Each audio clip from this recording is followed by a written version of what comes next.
राधे राधे दोस्तों, हरी सिमरन में आपका स्वागत है। दोस्तों, आज हम मनमोहन कान्हा की एक बहुत ही सुंदर कथा का वाचन करेंगे। एक बार की बात है, एक गांव में एक पंडित जी अपनी बहुत ही निर्धन अवस्था में रहते थे। वो घर घर जाकर भगवत गीता का अनुष्ठान कार्य करते थे। एक बार रास्ते में उन्हें एक चोर मिल गया और उस चोर ने उन्हें पकड़ लिया और कहा कि तुम्हारे पास जो भी है वो मुझे दे दो। तो उस निर्धन ब्राह्मण ने कहा कि मेरे पास तो कुछ भी नहीं है, मैं तुम्हें क्या दूं, आप देख लो।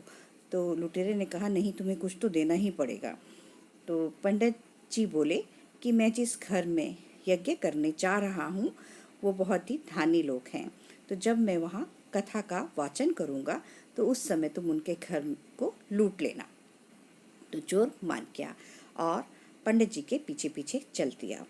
जब पंडित जी उस घर में कथा कर रहे थे तो पंडित जी ने कहा कि यहाँ से थोड़ी दूरी पर एक गांव है जिसका नाम है वृंदावन, और वहाँ पर कान्हा नाम का एक बालक रहता है और वो हमेशा हीरे जवाहरातों से लदा रहता है। उसने बहुत सारे गहने पहने होते हैं। तो वो तुम्हें उस गांव के सबसे बड़े पीपल के पेड़ के नीचे मिलेगा और उसके आसपास बहुत सी झाड़ियाँ भी हैं। तो चोर ने जब ये सब सुना तो वो वहाँ चल दिया। वो घर पहुँचा और उसने अपनी पत्नी से कहा कि मेरे लिए वृंदावन मुझे जाना है, मेरे लिए रास्ते के लिए कुछ खाने को दे दो। तो उसकी पत्नी ने कहा कि कुछ भी नहीं है, थोड़ा सा सत्तू है। तो वो उसे लेकर, और उसके पैरों में चप्पल भी नहीं थी, और वो अपने नंगे पांव चलता चलता ये कान्हा कहाँ मिलेगा, कान्हा कहाँ मिलेगा, ऐसा बोलता हुआ वो चलता जा रहा था। उसे वहाँ पहुँचने में एक दिन पूरा लग गया। दूसरे दिन वो वहाँ पर पहुँचा और वो उसके बड़े पीपल के पेड़ के नीचे वो पूरा दिन रात कान्हा कान्हा कान्हा कान्हा बोलता ही गया। और जब वो उस पीपल के पेड़ के पास झाड़ियों में छुपने लगा तो वो झाड़ियाँ बहुत ही कटीली थी। तो वहाँ पर छुपे छुपे वो इंतज़ार करते करते वो झाड़ियों के कांटे उसे चुभ रहे थे और उसका शरीर लहूलुहान हो रहा था। और वो जब भी उसे कोई कांटा चुभता तो वो बोलता, कान्हा कहाँ है, अब तो आ जाओ कान्हा, तुम कहाँ हो, आ जाओ आ जाओ आ जाओ।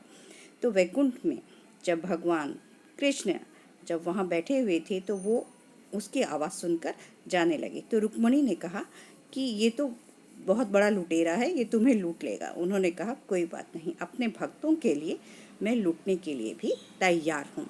और वो वहाँ चल दिए।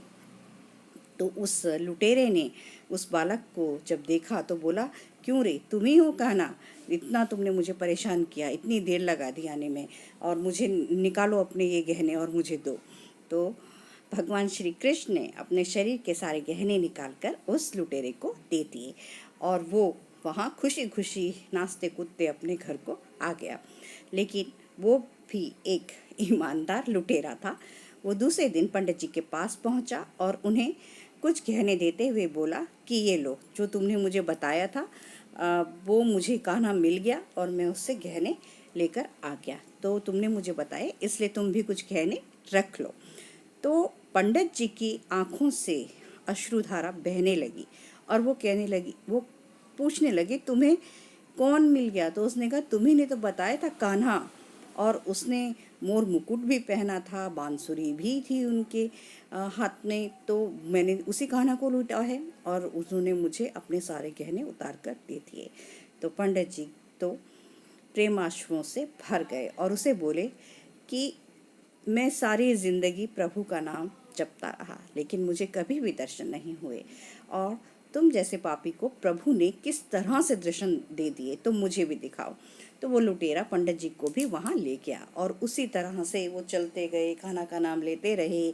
झाड़ियों में उन्हें भी कांटे चुभे, लहूलुहान हुए, कान्हा का नाम लेते रहे और आधी रात को फिर से कान्हा वहाँ आ गए और उस लुटेरे ने उन्हें दिखा दिया और वे प्रभु के चरणों में साष्टांग गिर कर अब प्रभु के चरणों को अपने आंसुओं से नहलाकर वो पापी ब्राह्मण भी कृतकृत्य हो गया और तभी प्रभु अंतर्ध्यान हो गए। तब उस लुटेरे को भी समझ में आया और वो भी बिल्कुल बदल गया और एक नया जीवन जीने लगा। तो देखा प्रभु की महिमा, प्रभु की कृपा, प्रभु की लीला। अपने भक्तों के लिए जो भी भक्त सच्चे मन से कान्हा को याद करता है तो वो अपने भक्तों के लिए उन्हें अपने दर्शन दे ही देते हैं। तो ऐसे हैं मेरे गिरधर गोपाल। हरि ओम तत्सत। जय जय श्री राधे।